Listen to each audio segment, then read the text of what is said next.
To Ukraine now, where action is picking up. Kyiv was hit by a mass drone attack today. Apparently, 28 Russian drones rained on them. They came in several waves.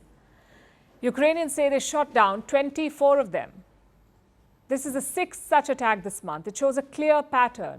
Russia has assumed an offensive posture while Ukraine's counteroffensive has failed.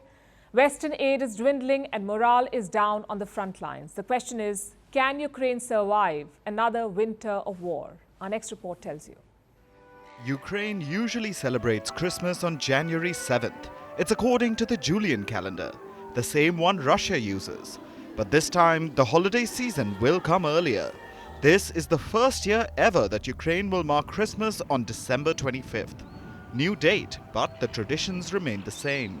And so does the situation. It's another holiday overshadowed by the war.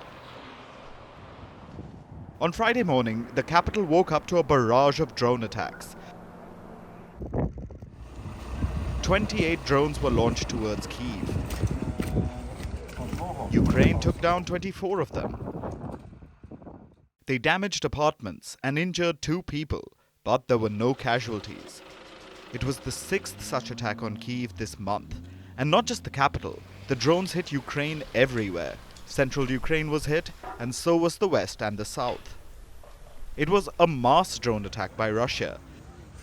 And according to Ukraine, it is par trend. Kyiv had warned about it in November. President Zelensky said that Russian attacks would increase, especially ahead of winter. Their target remains Ukraine's energy infrastructure, aka heating facilities.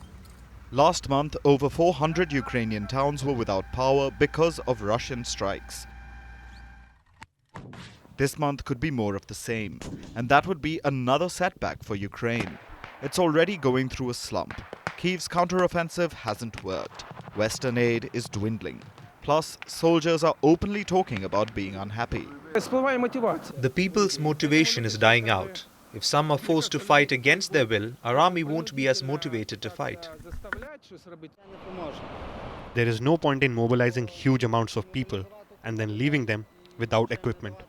I can't say much else. You can see for yourself what is happening here, at this exact place. How many protests? They are all happening for a reason. Ukraine wants to mobilize 500,000 more people. But the people are asking, for what? The gains are very few. Winter is here, and fighting will only get more difficult till March. Also, Russia is on the offensive. Putin knows Western aid is on hold for now, so he is striking harder.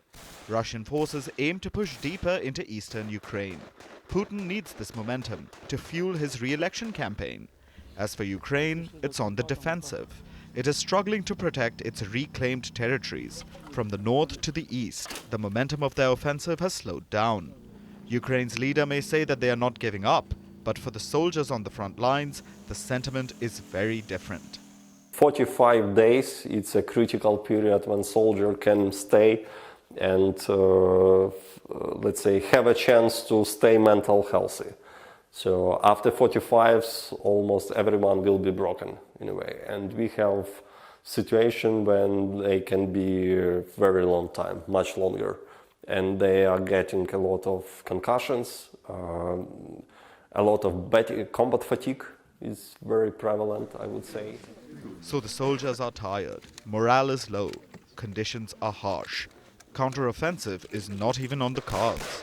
Their goal for now is simple: survive the winter without losing many men.